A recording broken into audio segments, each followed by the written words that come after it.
Boa noite, meus amores. Como vocês estão? Vamos começar mais uma live. Hoje nós vamos modelar Barack Obama. Vamos aguardar, como sempre, a nossa colaboradora Francilene, que acabou de entrar. Vamos seguir juntos aqui, como toda quinta-feira. Vamos aguardá-la.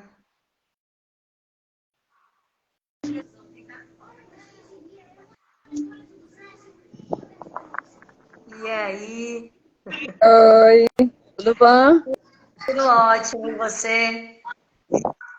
Tô bem, estava aqui aguardando. Aguardando, né? Eu tô esquecidinha, né? Pois é, você me pôs em costume de fazer o post, aí eu fico esperando. Aí eu, caramba, pelo amor de Deus. Não, eu sempre lembro um dia antes.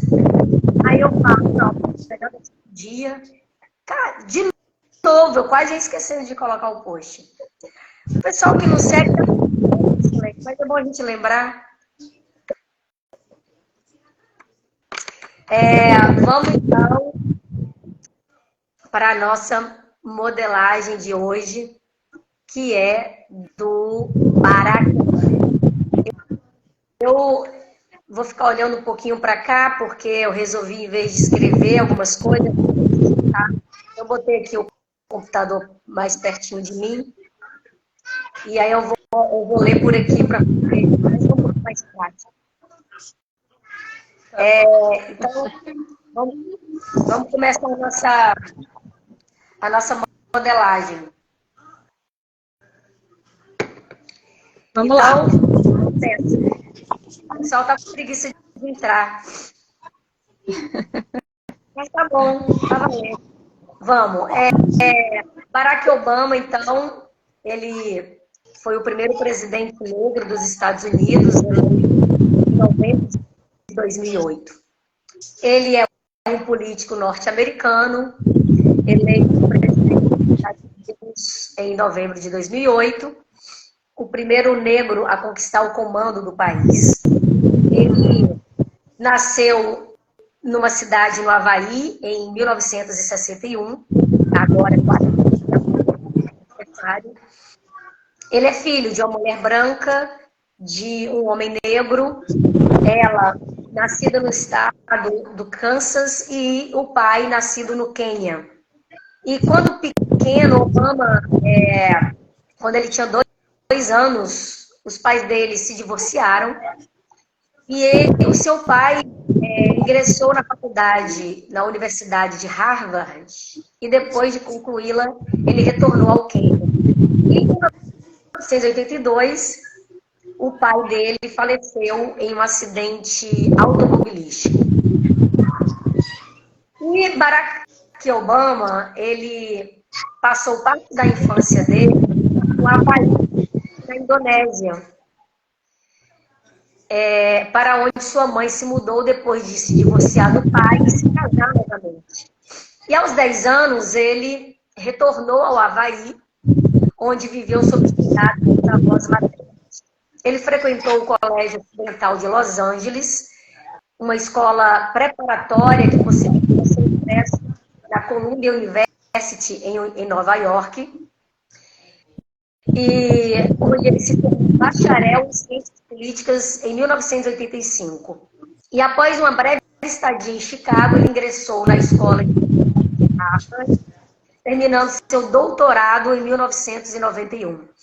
E lá em Harvard, Obama foi presidente de uma espécie de um jornal mensal para os acadêmicos. Então ele entrou para a história porque foi o primeiro negro a se tornar presidente da Harvard Law Review, que é esse jornal.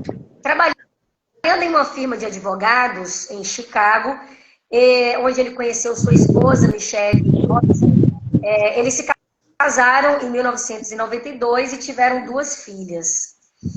Sua carreira então, teve início em 1997, quando, pelo Partido Democrata, ele se tornou senador do estado de Illinois, cargo que ocupou até 2004. Ele foi eleito para o Congresso dos Estados Unidos nesse mesmo ano, principalmente por ser contra a invasão do Iraque. E nas prévias democratas, ele concorreu com a ex-primeira-dama, creio que na época, né, atual senadora Hillary Clinton, e percebendo a ascensão de Obama, a Hillary desistiu então da vaga candidata à presidência e declarou apoio a Barack Obama.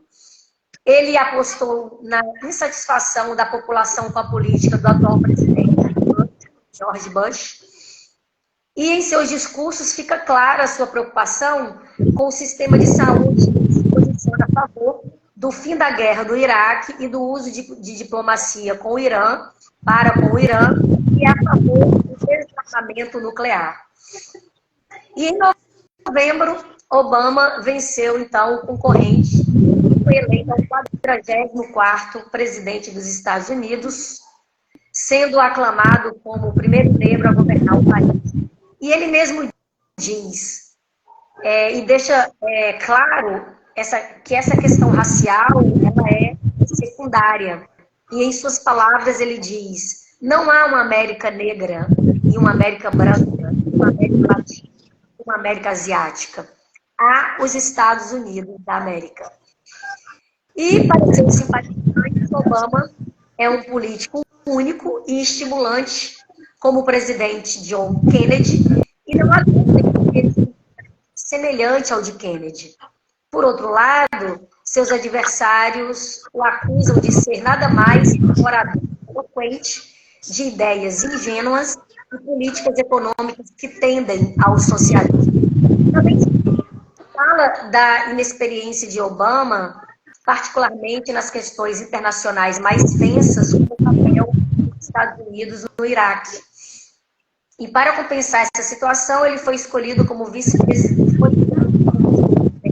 John Biden, senador, um dos políticos a mais atividade do Congresso norte-americano, com 6 mandatos no Senado. Essa é a história do Obama.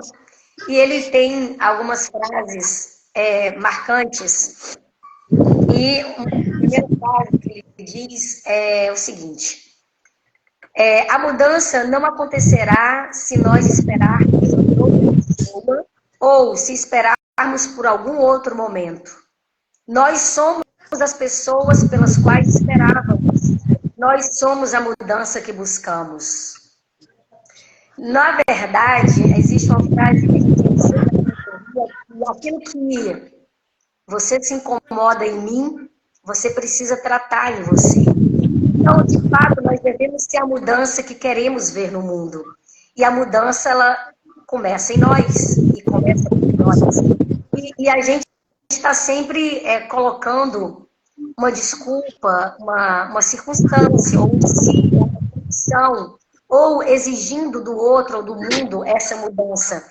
E, na verdade, quando nós mudamos, essa mudança reverbera, porque a gente acessa uma outra frequência. Então, que nós sejamos a mudança que queremos ser. Outra frase que ele diz é: livre-se dos bajuladores. Mantenha perto de você pessoas que te avisem que você erra. Porque, na verdade, Deus ele não é a favor da bajulação.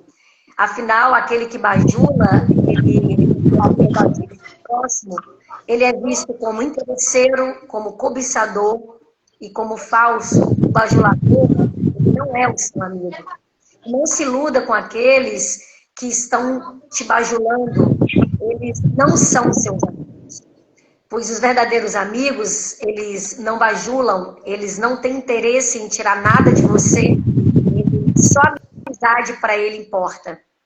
Então, a gente tem que ter cuidado. Existe uma frase que diz que quem puxa saco, puxa tapete, né? Então, a gente tem que ficar atento àquelas pessoas que são mais interesseiras do que amigos, porque amigos mesmo, eles te avisam, ainda que gentileza, ainda com elegância, quando você erra, ele te dá um toque.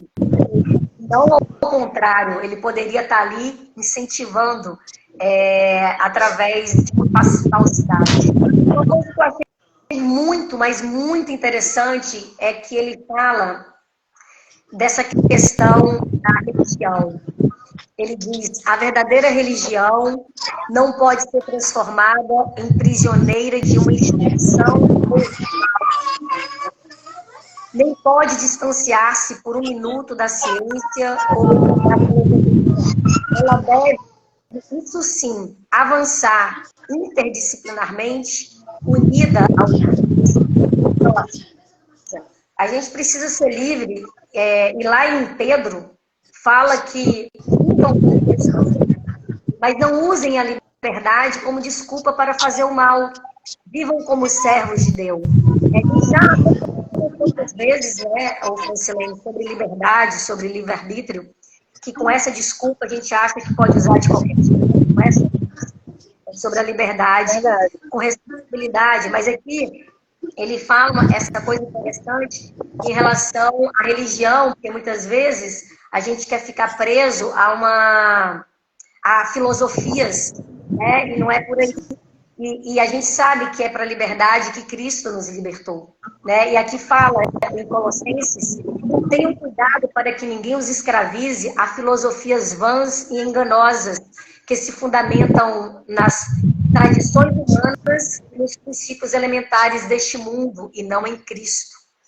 Então, eu acho interessante, porque religião, de fato, são muitas, mas a gente tem que ter cuidado para que a gente não se escravize, não se deixe escravizar por filosofias vãs, Você vai ter informação e soluções em outras filosofias que também não têm resposta.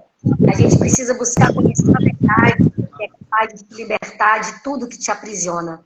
Eu achei isso uma coisa bem sábia da parte dele, Outra coisa que ele fala é que se não estivermos dispostos a pagar o preço por nossos valores, se não estivermos dispostos a fazer alguns sacrifícios para realizá-los, não devemos se realmente acreditamos neles. É a grande diferença entre princípios, porque as regras, elas sim podem ser quebradas, mas os princípios não. E a gente precisa estar disposto a pagar esse preço para não só conhecer os valores, mas viver esses valores. Isso não tem nada a ver com errar, porque o erro faz parte do nosso aprendizado. Mas poder viver de princípios que, de fato, eles não se quebram. E para isso, realmente, a gente precisa se sacrificar para realizá-los. E é isso, eu acho que ele tem umas frases muito de grande sabedoria. E foi um pouco de prazer para vocês, para a gente refletir. E aí, você pode aí complementar para a gente. Então, eu ouvi sobre ele, É uma pessoa admirável, de fato. E uma coisa que me chamou muita atenção é que ele é tido como esse exemplo de comunicação, é um grande comunicador. E dá para modelar ele nessa parte da comunicação, como ele se comunica bem, como ele se dirige às pessoas de uma forma a atrair a atenção delas e elas se sentem acolhidas pelas falas dele. Então, essa questão da comunicação, da boa comunicação, é algo que deve ser bastante modelado. Ele também é esse que leu muito, Leu bastante livros, leu livros sobre vários assuntos, então é um exemplo também a ser seguido.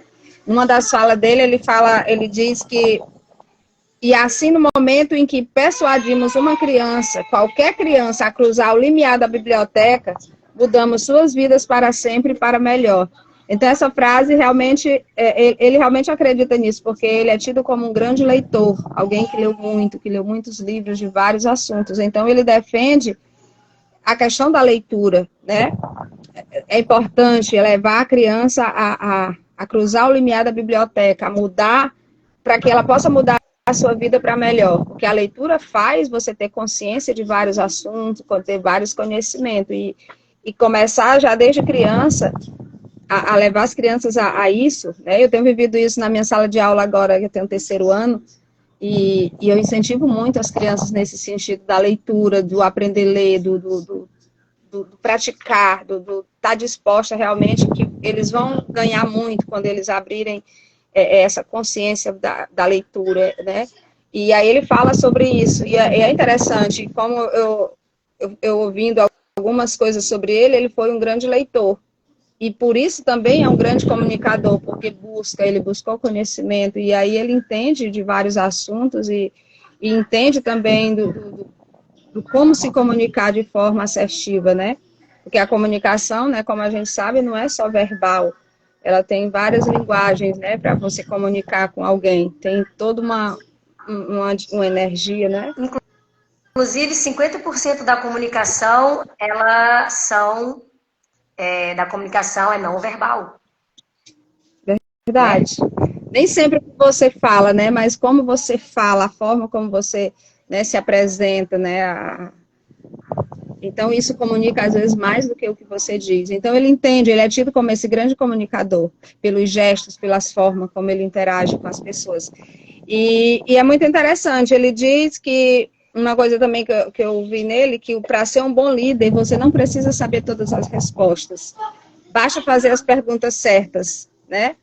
E ele foi um bom líder, apesar de ter algumas contratempos e tudo, mas ele foi um bom líder, foi admirado pelas pessoas. E ele diz, seja curioso e aprenda sempre. Então, essas falas dele, pessoas atestam que, de fato, era esse que aprendia sempre, buscava várias opiniões, ele buscava várias, né? Ele não tinha a cabeça virada para um lado, eu vou fazer isso e tal, não, ele buscava opiniões, ele buscava conselhos de pessoas que poderiam ajudá-lo. E aí ele fala nesse sentido que seja curioso e aprenda sempre, nunca abra mão da sua integridade. E ele diz que o capital humano conta mais que conhecimento técnico e que os países têm que investir nisso. Então é preciso, porque a humanidade, em muitos casos, né, tem buscado a técnica e tudo, mas tem esquecido da questão do capital humano, de se formar como pessoa, de ter essa inteligência emocional, de buscar conhecimento, saber lidar com o outro.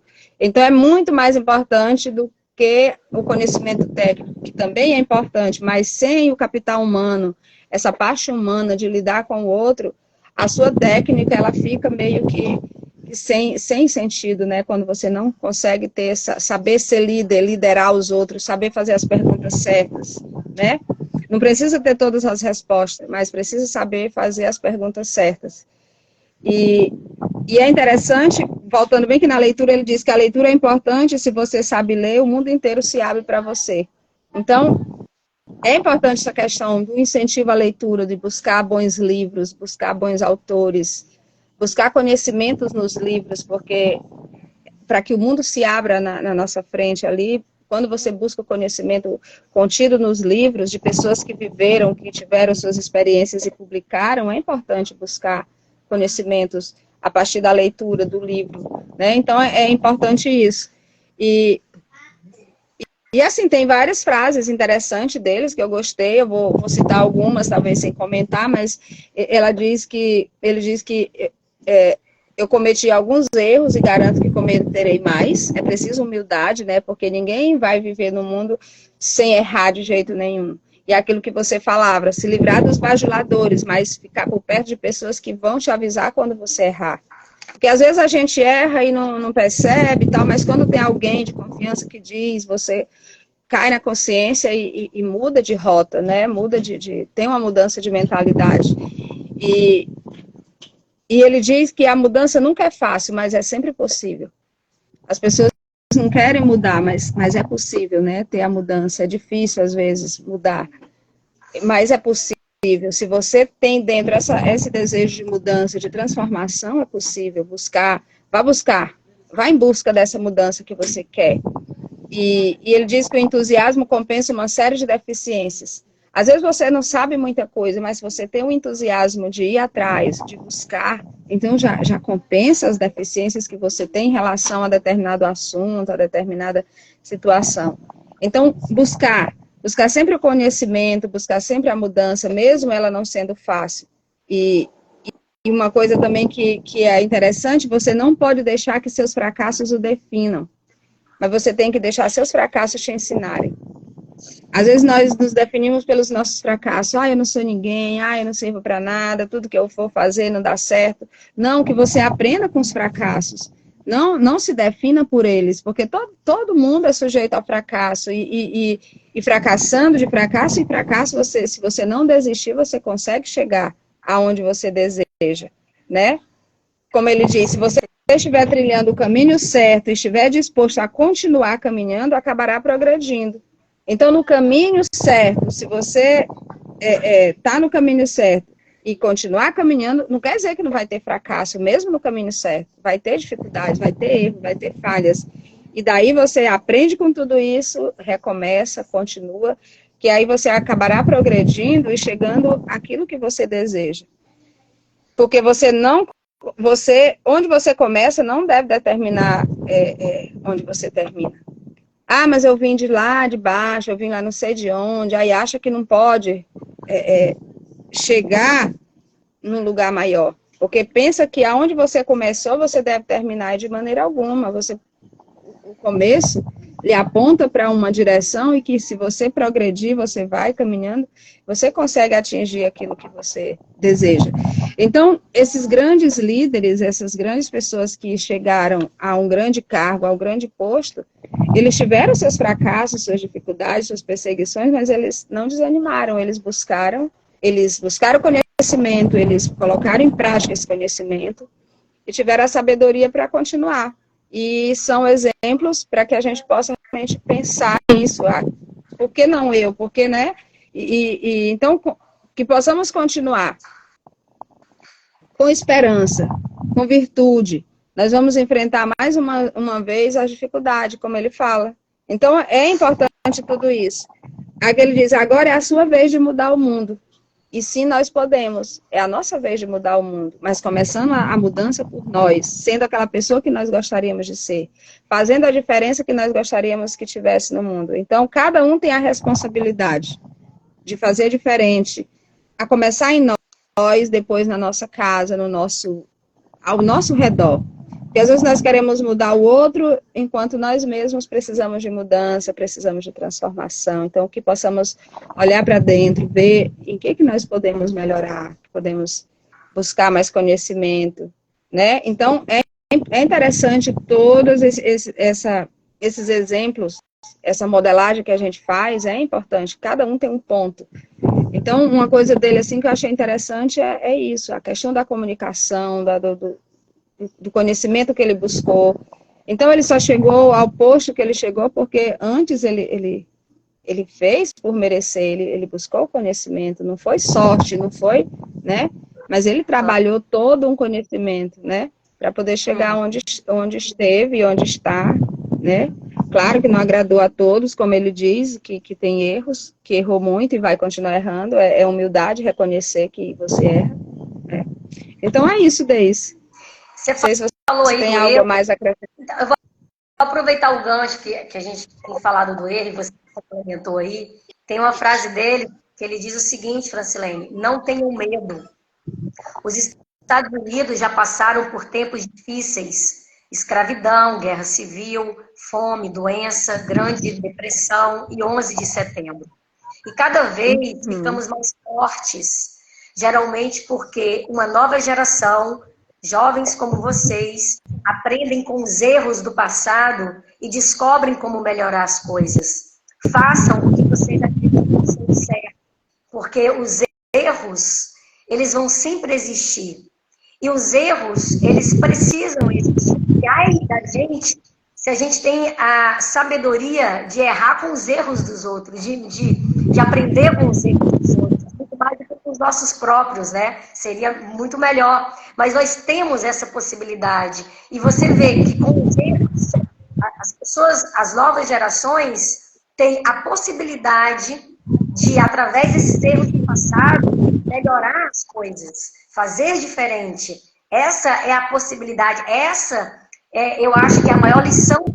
O erro, ele é o aprendizado, ele está nos mostrando uma forma de não fazer e de você buscar outras novas formas. Então, com a sabedoria, a gente vai entender que a gente vai errar sempre, mas a gente não pode errar nas mesmas coisas. Aí já são falhas.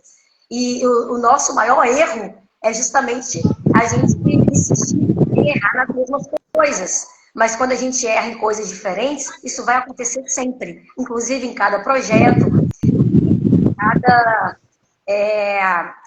em cada lançamento nosso, né? Outra coisa que você falou de autoconfiança, ele diz o seguinte, que e aqui estamos nós, frente a frente com o cientismo e as dúvidas daqueles que nos dizem que não somos capazes, aqui respondemos com a crença atemporal que representa o espírito de um par. Sim, nós podemos. Muitas vezes a nossa autoconfiança, ela é estremecida, porque nós não nos abastecemos do alto, e quando nossa autoconfiança é fortalecida pelo alto, nada vai nos abalar, a gente vai ser resistente,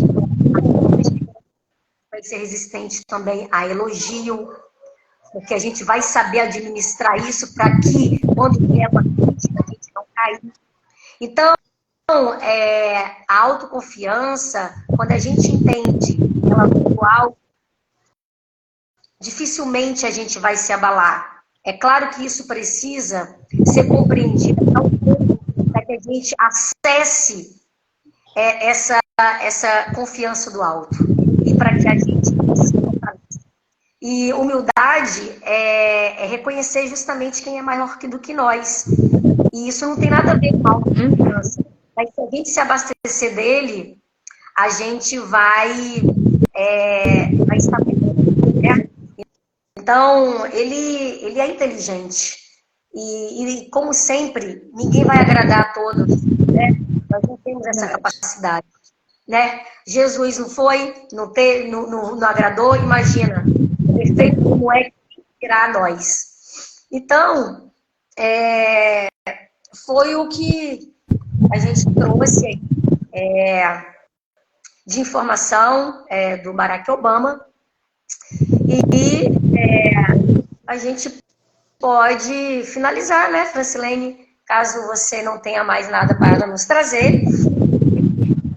E a gente pode finalizar deixando essa mensagem da gente sempre extrair de fato, né, o que a gente pode usar nas modalidades, o que a gente acha que pode servir para a gente, porque... Pois é, porque não é que ele não agradou a todos, que a gente vai modelar uma pessoa do tipo, a gente vê, retém o que é bom, o que serve, né?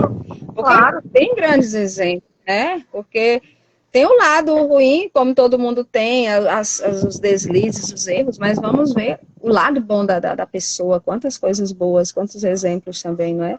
claro, Então, a própria construção dele, tudo, né? uhum. A construção dele, a história dele, o que trouxe ele até aqui, né, Francilene?